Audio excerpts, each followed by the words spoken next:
Okay, so I have a couple of scraps left with our newest texture. And I'm gonna do or make an ornament from beginning to end so you can see my entire process. First I get some plastic. You can either lay your plastic over your clay and over your texture like this, or you can cut out your piece and then cover it with plastic and roll your finger around the edges to give you a smooth edge. So what this does is a couple of things. It rounds the edges of the clay when you press in your cookie cutter, but it also keeps the cookie cutter from sticking to the clay.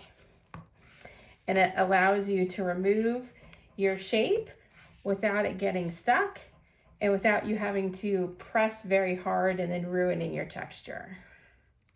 So that's the big one. And then I'll do another small one.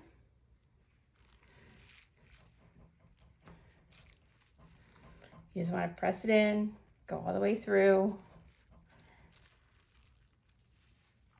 And then you simply pull the plastic back.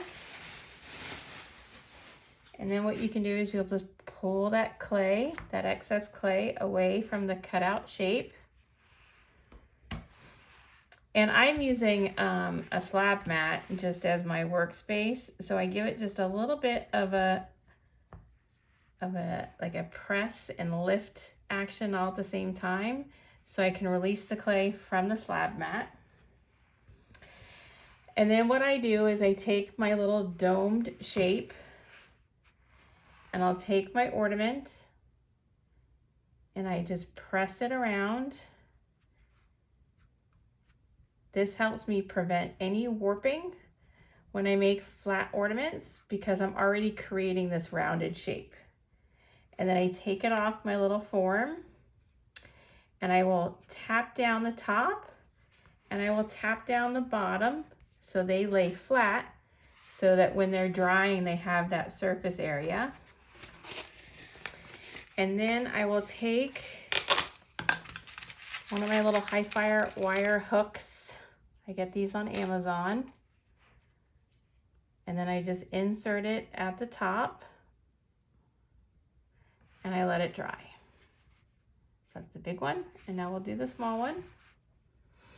Again, I just take the piece that I've cut out and I just gently press it over my form, my domed form.